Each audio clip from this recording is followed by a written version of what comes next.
अगर आप प्राथमिक स्तर की भर्ती का इंतज़ार कर रहे हैं तो ये वीडियो आपके लिए बेहद महत्वपूर्ण होने वाला है।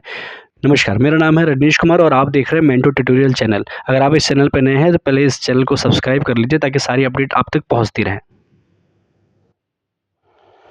आप स्क्रीन पे न्यूज़ की कटिंग देख रहे होंगे कि 33 साल बाद भर्ती होंगे 11,508 शिक्षक। तो ये क्या माजरा है, जबकि हम ये जानते हैं कि कुछ साल पहले 69,000 भर्ती और 68,500 भर्ती हो चुकी है।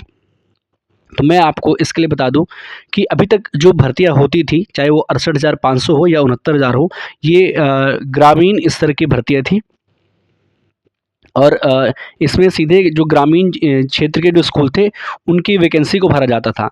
अभी तक नगरी के लिए कोई वैकेंसी बहुत सालों से नहीं आई थी। आप मान सकते हैं 33 सालों से 1992 के बाद कोई सीधे नगरीय क्षेत्र में वैकेंसी नहीं आई है। तो आपको अब ये वैकेंसी सीधे नगरीय के लिए देखने को मिल सकती है। 11,508। ठीक है, तो बच्चों को इसमें बहुत कन्फ्यूज़न था कि ये न्यूज़ आर्टिकल में क्या है, 33 साल बाद ऐसा क्यों लिखा हुआ है। तो आई होप आपको ये चीज़ क्लियर हो गई होगी। क्योंकि पहले ये व्यवस्था थी नगर क्षेत्र में, जब स्कूल को भरने का ये तरीका था कि जो ग्रामीण में जो वैकेंसी आती थी उसी से टीचरों को निकाल करके जो कुछ 50% वहाँ से वो करके शिफ्ट करके वहाँ नगर वालों को भी भर दिया जाता था। तो इसलिए कई सालों से वैकेंसी नहीं आ रही थी। इसलिए अब ये व्यवस्था अब थोड़ी सी बदली है और यहाँ पे अब सरकार नगर में अब सीधे वैकेंसी करने जा रही है। इसके अलावा बच्चे पैटर्न, जो परीक्षा पैटर्न है उसको लेके भी कई सवाल पूछ रहे थे। तो आयोग की तरफ से कुछ क्लियर आया है अब ये कि अब जो जितने भी आयोग परीक्षा कराएगा, हर परीक्षा अब वो 150 नंबर ना होकर के 120 नंबर का होगा। हर क्वेश्चन 3 नंबर का होगा और साथ में ही आपको नेगेटिव मार्किंग देखने को मिलेगी। तो कुछ दिन पहले जो अखबारों में आया था वो पूरी तरह से आयोग उसको स्पष्ट कर चुका है कि अब वो नेगेटिव मार्किंग पेपर में होने वाली है। ठीक है, बाकी अभी तक सिलेबस पूरी तरह से अपडेट नहीं किया गया है प्राथमिक शिक्षक भर्ती के लिए, और जल्द ही आयोग इसको भी अपडेट कर देगा। नेगेटिव मार्किंग वाली बात अब उन्होंने पूरी तरह से क्लियर कर दी है।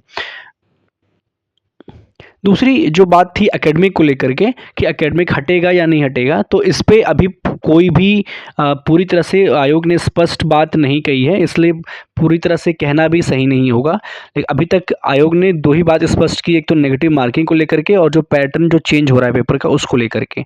एकेडमिक शिक्षक भर्ती से हटेगा या नहीं हटेगा, आयोग हो सकता है इस पर बहुत जल्द फैसला ले ले और आपको बहुत जल्द न्यूज़ देखने को मिल सकता है।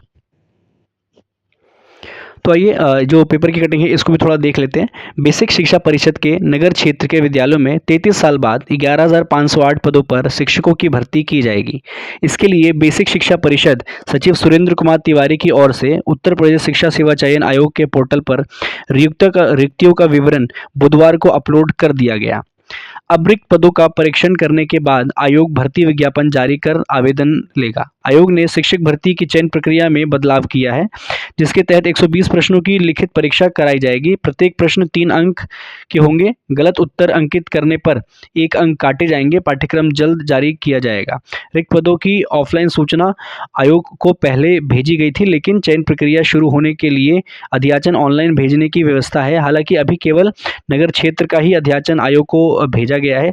इसके अलावा ग्रामीण क्षेत्र के लिए भी रिक्तियों का विवरण तैयार किया जा रहा है। सूत्रों के अनुसार ग्रामीण क्षेत्र के लिए 45,000 से ज़्यादा रिक्त पदों का अध्याचन बेसिक शिक्षा विभाग को मिला है। इसे भी आयोग को पोर्टल पर भेजने के लिए परिषद कार्यालय में कार्य चल रहा है। आयोग के उप सचिव संजय कुमार ने 11,508 पदों का अध्याचन ऑनलाइन मिलने की पुष्टि की है। बेसिक शिक्षा परिषद के नगर क्षेत्र के विद्यालयों में 1992 के बाद से शिक्षक भर्ती नहीं हुई। रिक्त पदों की संख्या बढ़ते रहने के कारण अप्रैल 2011 में आदेश हुआ कि नगर क्षेत्र के रिक्त पदों में 50% पद ग्रामीण क्षेत्र के विद्यालयों से शिक्षकों के अनुभव के आधार पर भरे जाएं, ताकि पठन पाठन सुचारू रूप संचालित किया जा सके। ग्रामीण क्षेत्र के लिए 2019 में 69,000 पदों की शिक्षक भर्ती के बाद से डीएलएड शिक्षक टीईटी उत्तीर्ण अभ्यर्थी नहीं और बड़ी भर्ती आने की प्रतीक्षा कर रहे हैं। तो दोस्तों ये खबर थी। ऐसी ही खबर के लिए, लेटेस्ट अपडेट के लिए आप चैनल को ज़रूर सब्सक्राइब कर लीजिए ताकि आप तक सारी न्यूज़ पहुंचती रहे। धन्यवाद।